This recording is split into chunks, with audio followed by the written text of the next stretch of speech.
Hello everybody, and welcome back to Let's Play Pokemon Red. Technically, that's not exactly what this little video here is going to be about, though. This is something I was meaning to do for a while, but I just haven't gotten around to doing it yet.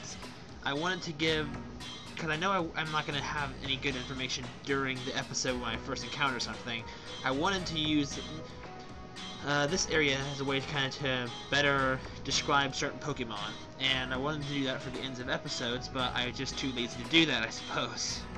So I'm going to try and go around in order of appearance for things, and just kind of describe to you better how good things are. I'm going to try and make a habit of this. I'm going to try, and from this episode on, which would be episode 11, I'm going to try, if I encounter something new in the wild, or if it's a version exclusive like that, I will try and go over it that way.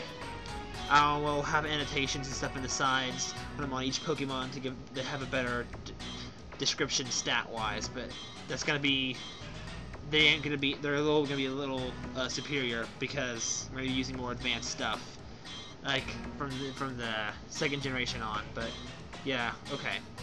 Anyway. So yeah, I'm going to go over the Pokemon that are possible to be seen and such, and basically I'm going to describe Pokemon a little bit better detailed than just as I had been doing. I listed like 2 or 3 points about a Pokemon and then just moved on. So first we have Bulbasaur. I'm going to go through the starters first, and it has different little information, I think, depending on the I'm not sure if it's the exact same Pokedex entry or not, but it doesn't really matter. Bulbasaur is, he's mostly the Bulbasaur line, Bulbasaur, Ivysaur, and Venusaur, are usually pretty well balanced for the most part. Higher special than normal.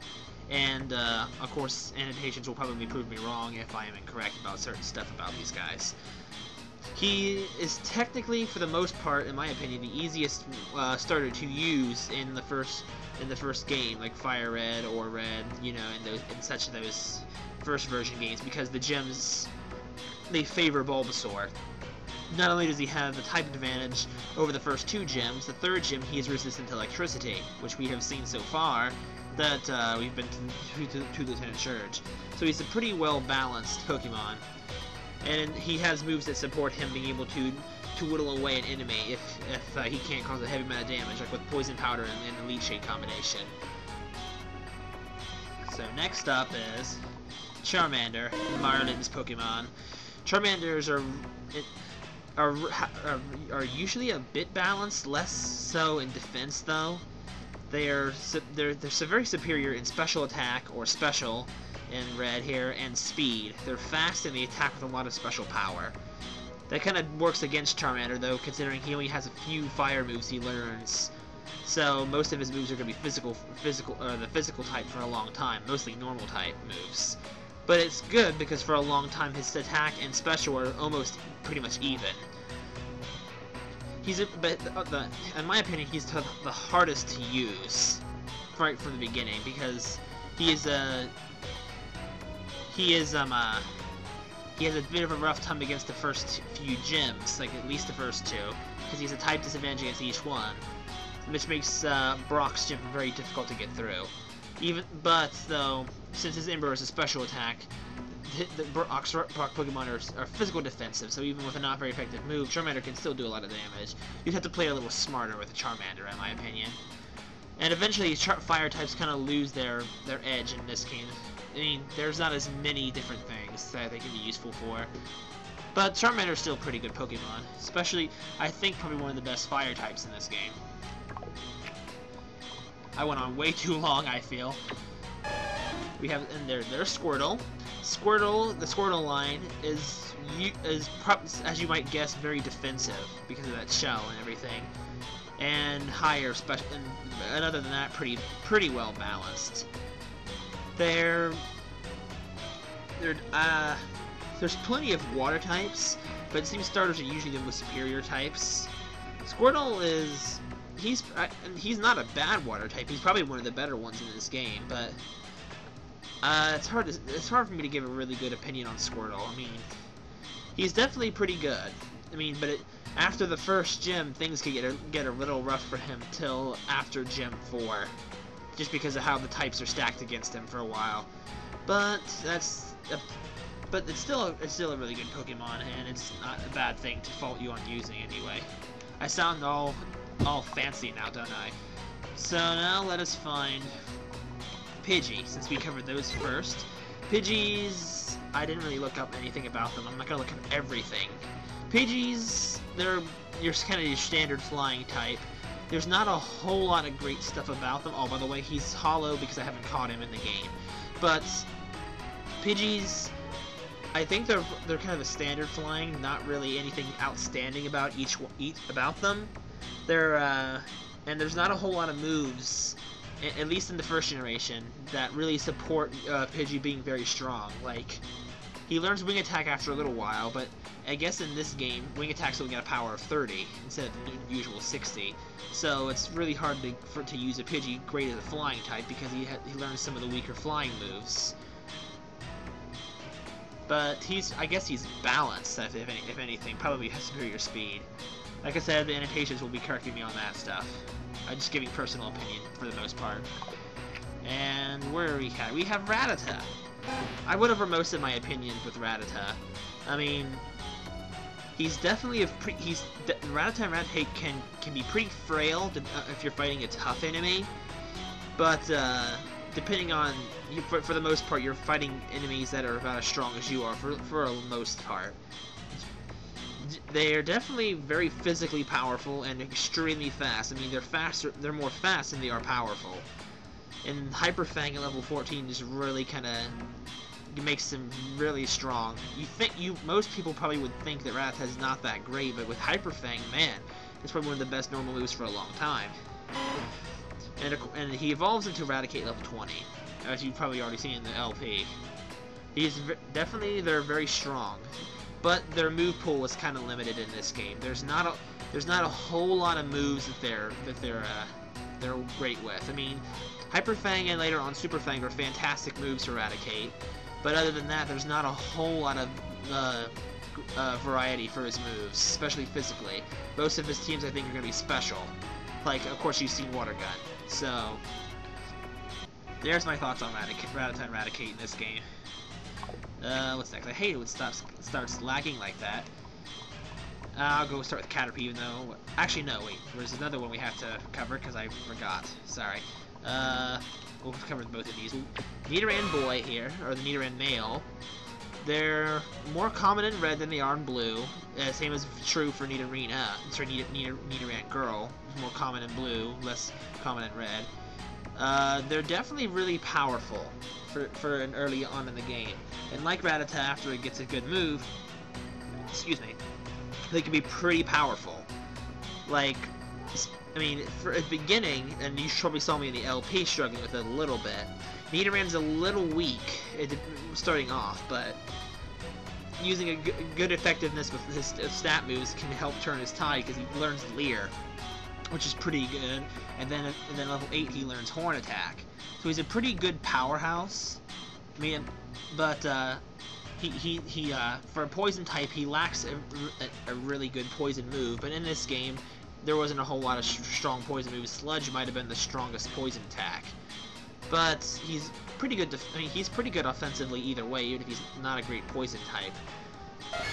Nidorino, of course, same thing as before, but better. And then we have Nidoking. He's better. His types give him a little more weaknesses, a few more resistances. It kind of trades off, I would assume. Well, not assume, I would figure. And making him ground type, but he's better as a ground type than as a poison type, offensively anyway, since he can learn powerful moves like Earthquake to make use of his ground typing. So he's definitely a good choice for people. At least in my opinion, you have to use the Moonstone to evolve him. And we have Nidoran. We have the girl Nidoran. Definitely, in my opinion, the weaker of the two. But it's kind of hard to get going with Nidoran Girl.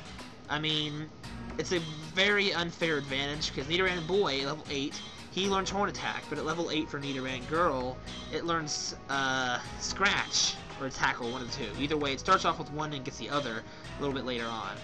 So not only did it not give it a very good move, nor a good stat move to help it along, like it has Growl instead. It makes it very hard to raise Nidoran Girl, in my opinion. It would take a bit of work. And it's more defensive than offensive to boot with that as well, so it can be pretty hard to handle. Same here. They don't learn a whole lot of great moves. I mean, there's not a whole lot you do. Poison Sting is probably the best move it learns for quite a while until like Fury Swipes or something. So I would pass on it. I mean, unless well, I mean, of course, if you're playing red and blue and yellow and stuff, later on games they can get a few more different moves, make it a little more varied. Now, next Pokemon we found. Now we're going to move on to the Pokemon that are. Oh wait, there's one more. Even though I never found it there, it's kind of rare.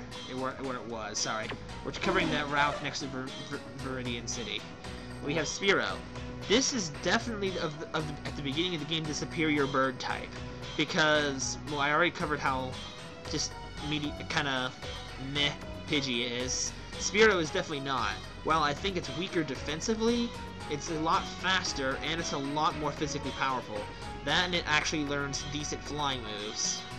I mean, it has Peck, which I believe is stronger than Wing Attack in this game, right from the beginning. So it has a flying move right as soon as you catch it, for the most part.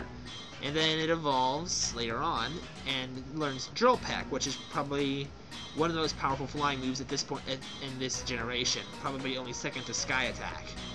So definitely Spearow is a great choice for a flying type. Though it's not, I mean, obviously I'm not going to use it. I have something even better in mind, but we haven't seen it yet. So, and now move on to Viridian Forest's Pokemon. And we'll do here Caterpie. Caterpie is just a standard bug type. It's pretty frail, not really strong, but they're not supposed to be. And then you have Commit evolves into Metapod about level 7, I believe, and it learns Harden. Not really that much of an improvement. Can last a little bit longer, but with only Tackle, it's not that great. Then you get Butterfree. Butterfree, of what I've heard, is probably some people's best solution to fighting Brock if you pick Charmander. But that's probably because of this Confusion attack it learns as soon as it evolves from Metapod, and then learning the different Powder attacks shortly after, and also Supersonic. So it's but it's not. As far as I know, it's not greatly offensively powerful. It just you know, it's a bug type, and bug types weren't very good in this game, in my opinion. They didn't really have any moves to make use of that. Butterfree has better suits a Psychic type rather than a bug type, in my opinion, move-wise. We have Weedle. I always thought Weedle being stronger than Caterpie because of both Poison Sting. Even though Poison Sting is weaker than Tackle, I mean, there's the Stab and everything, too.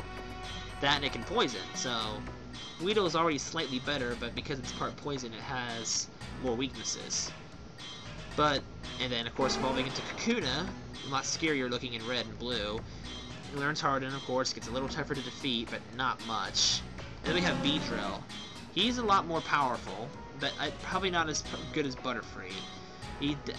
But he's a plus for Beedrill is he has probably the best bug move at this point of the games, Twin Needle, and then in a slightly lesser great bug move, Pin Missile. Twin Needle, like it's a very strong bug move, has I think about 20 to 25 power, and it hits twice guaranteed as long as it doesn't miss, and it can Poison, which is only apparently later on the only move that can Poison Steel types. I've never seen it happen, but Beedrills, I've never really used one for too long, but definitely it's not really a terrible choice. It's a great bug type, but probably one of the best in the first generation. But I don't have a whole lot to say about it. I can't give an unbiased opinion. And let's see, we have one of the Pokemon that was in the forest. And we didn't see him though. We have Pikachu. At that early in the game, Pikachu is probably a great choice if you chose Charmander or Squirtle to help get rid of Misty. Pikachu has a great special attack, and decent attack, great speed, terrible defense in this game. Very, very terrible. It has a plus that it learns a special attack as its very first move that a lot of Pokemon in this, so far that I've noticed, don't have. So it kind of gives them a bit of an edge over certain types. Like if you were to stand with a Kakuna, Pikachu wouldn't be affected by the hardening and everything. And then he evolves into Raichu by use of the Thunderstone. Raichu is... why is it lagging? Raichu is really... I think is pretty decent electric type, but the fact that you have to use TM to teach him any electric move better than Thundershock. So, I hope that it's not lagging for you guys. Anyway, and it has decent attack power as well, as far as I know, and can learn as long as I'm remembering correctly, a decent amount of moves, type-wise. But, I don't know. I have my mind set on some other electric type. I don't know if I can't really go over Sandshrew because I haven't really... you can't catch him in the wild in this game. I might go over opponents I can't catch later on. So, for Mount Moon, since it's first one up, we have Clefairy. Pretty, as far as I know, well balanced. Better special attacks. I mean, if you've ever played Stadium 2 here and fought against Will, then you know how his Clefable is pretty beastly. But anyway, Clefairy is definitely not a bad Pokemon, but like being normal type, they don't have a whole lot of great edges and stuff. But Clefairy can learn a variety of special attacks, so by TM only though. So Clefairy is okay, more defensive than Jigglypuff, but I don't think as great as HP stat or offensive power than Jigglypuff. Oh, speaking of Jigglypuff, I didn't cover her. She's in between Pewter and Rock Tunnel. Jigglypuff, not the best defensively, but got decent special attack, pretty good physical power. It definitely can learn a variety of TM moves and stuff, and such like that. It can be a little difficult to get it to learn Pound. I believe it learns at level 8 or 9. So, until then it only has Sing, so you have to use the bait and switch and everything with Jigglypuff for a while. Not a bad choice. It's also potentially possible to be able to evolve it extremely early, since you can get Moonstones in Mount Moon really fast. Though, it couldn't be a bad move, depending. Not that Wigglytuff learns that many great moves, you could teach it with the TMs. So we got Zubat here, if you would stop jumping around. Thank you. Zubat, it's got pretty good speed, but it's not great as a poison type, because I mean it learns no poison moves at all, and it's not even a great flying type because it doesn't learn that many great flying attacks either. In my opinion, Zubat is not really that great in the first generation of games, just because it doesn't learn that many great moves. I mean, it's a great confuser, and that's kind of annoying, but it doesn't learn that many great moves of its own type. So, I mean, there you go, I suppose. It's great against grass types. It's hard to find things nice to say about Zubat.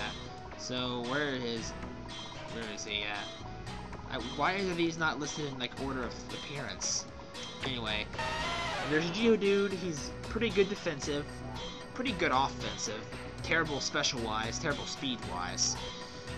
They're definitely great fighters in this game, in my opinion, if you can get it a good enough move pretty early on. I mean, it doesn't learn Rock Third, I think, level 15? Maybe? Not sure. Geodude, I've never really used a Geodude, though, so it's hard to give a completely honest opinion, or not, well, completely full opinion on Geodude. But, what can you do? Not a bad choice, I don't think, if you can get through some of the awkward early on stages. And lastly of Mount Moon is Paris. Paris, in this game I find him extremely tough to use because he learns very few moves of his type. All his grass moves that are offensive moves can only be taught by TM, which would be Mega Drain and Solar Beam. So it can be very difficult to make him use as a grass type. He learns, though, right before he evolves, or as he evolves, I'm not exactly positive what level, he learns Spore. It's a 100% accuracy move that puts him to sleep every single time. So that's his plus. I mean, and apparently Paris, its evolved form, is well known for being a Mewtwo Slayer, and early on if you can get off a Spore and then just growth the heck out of everything because of this combined special stat. I don't think a great solidly offensive, but it can be definitely can be a pretty strategic Pokemon. That's just in and out against a fire or a flying type. Or apparently in Red and Blue's case, a poison type. Okay, so if this would stop glitching. Outside of Cerulean City, there's Oddish. The first grass type you'll probably see that can actually use grass moves. Pretty good, I think, all around as it evolves and such. It can learn a decent poison attack, but not that fantastic. It's definitely pretty good for fighting Misty early on, but it's not like it's hard for it to learn some decent grass moves without any kind of aid, at least in this generation. But it's not a terrible Pokemon. But like a lot of grass types, it's got a lot of powers and such up its sleeve, so it can be pretty annoying to against your enemies. Oh, jeez, this is getting on in there.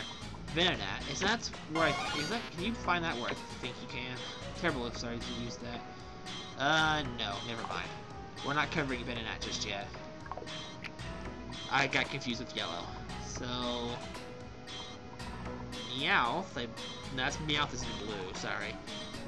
Mankey, I believe, is next. Mankey, he's a pretty great fighting type in my opinion. Though in yellow he learns low kick pretty fast, I think, to be able to deal with Brock, because you have very few options against Brock with a Pikachu. But he's got not that great of defense and not that great of special, but his speed and attack power is really up there. So Mankey is definitely pretty useful type Pokemon and a pretty useful fighting type. I like him a lot better than Machop. Oh, this is taking forever. Jeez. What's left? This is going on. I've been going on for 20 minutes about Pokemon and everything. This is sad. It's not even an episode. What am I missing? Okay, I just figured it out. I should have planned this out a little bit better. I promise I'll do these a little more regularly so I don't have to do so many. Alright, Diglett here. He's actually a really good ground type Pokemon. Mostly because he learned such a powerful move, Dig, naturally on his own.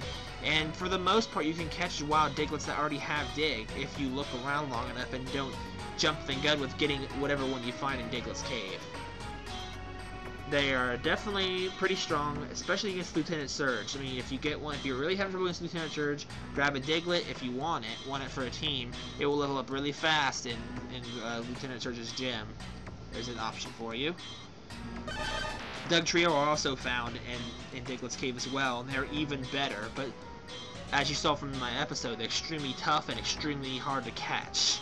Only a 10% counter rate, I believe. No, actually 5, I think. But they are actually probably one of the fastest Pokemon in the first generation. I think only second to Electrode, I think. But I'm not positive. But they're definitely pretty good, but they're also pretty frail. So basically they're in for quick strikes and finishing moves, like such like that. Sweepers, but I'm not really a competitive battler. Let's see. Running out of things, which is a good thing. I didn't cover Abra. Abra's back there with Oddish and outside Cerulean City. It doesn't really matter what order I go in these, do I? I'm just gonna keep going in the order. He's a great Psychic, probably one of the best Pokemon in this game, if raised properly. Horrible defense. Not really great physical attacker, but its special is outrageous. I mean, seriously, it's probably one of the reasons why Psychics were like the god type of the first generation. Because of this combined special, they were just so unfair. Seriously, these things are like super powerful if you can raise them correctly.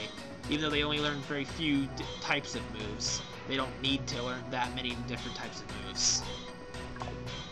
And of course, Abra only has Teleport, making catching one very difficult. You have to be a little sneaky with that. Then we got Machop. Machop's found in Rock Tunnel and onward that we haven't seen yet. He's great physically and defensively, not great speed or special either. He's the well-known fighting type Pokemon, I think, when it comes to fighting types. But I don't really prefer Machop. I prefer Mankey over him. It's just a thing. I've never really even used a Machop that long. They just strike me as kind of boring. That's just my opinion. They're good Pokemon either way. But I just, for some reason, I'm never good with Machamps. They always bring me bad luck. But I'm bringing on stories. I don't get to do that. I'm not going to cover things that are outside of my version. Right now, anyway. What else have we encountered? Man, just lots of stuff. Okay. When did I... Never mind. I don't even know when I found that thing. Onix is also in the rock tunnel. As far as I know, pretty good speed, really good speed for a rock type. Great attack and defense, as far as I know. Again, not too much known on the stats. Horrible special though. I mean, grass and water types, just rip them apart. You saw the gym battle. You've seen other battles against Onix's Fine Whip and stuff. They just die. They have no chance. But I've never really used much of an Onix. I would think probably, as far as it goes, Geodude's the line might be better, but it just all depends, I suppose. Drowsy, another psychic type. Like if you can't catch Abra, Drowsy's not that bad. He's not. I don't think he's as great as Abra, but I think he's more balanced. Means he can. He's definitely a lot more confusing. He learns moves like Poison Gas. Don't ask me how. And Hypnosis. He definitely Hypnosis. He's a Hypnosis Pokemon. And he also learns combination moves like Dream Eater. He can be pretty strong, but I don't know. I mean, he can learn a pretty good move pool as well. A little more variety than Alakazam. I hope I'm running out of things soon. I'm getting tired of doing this. Voltorb, one of the second electric type you can actually find. Their evolved form is the fastest Pokemon in the game, in Red and Blue. And it's got pretty good special, but I'm not sure about the other stats. But the problem is he learns no electric attacks naturally. You'd have to teach him one of 2 electric TMs to teach him an electric move. So for that, I do not like him too much. Not too much. But he's really well known, really well used. I believe I'm almost out.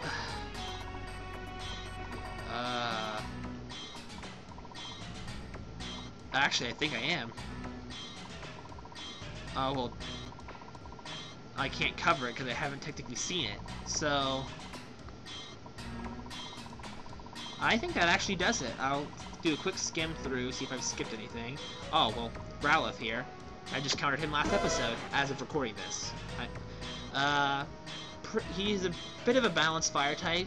Not exactly sure of his stats. Not a bad type. The first fire you can find if you don't pick Charmander, and just one of the only fire types around. So, if you want a fire type, he's the best one to get, because you ain't going to see anything else for quite a long time. He evolves by use of the Firestone also, by the way, but I'll probably put annotations for that. So I think I'm done, actually. So, if anyone really watched this whole thing, I apologize for not being as interesting as I probably could have been. But, this was probably more of a tutorial thing. I mean, I wasn't saying really anything funny, just kind of giving my opinions on stuff in a little more detail. I really am not looking forward to annotating this, but it'll be alright. I'll be fine. So, if you've watched this whole thing, from this point onward, I'm going to do these more regularly as I find them in the wild.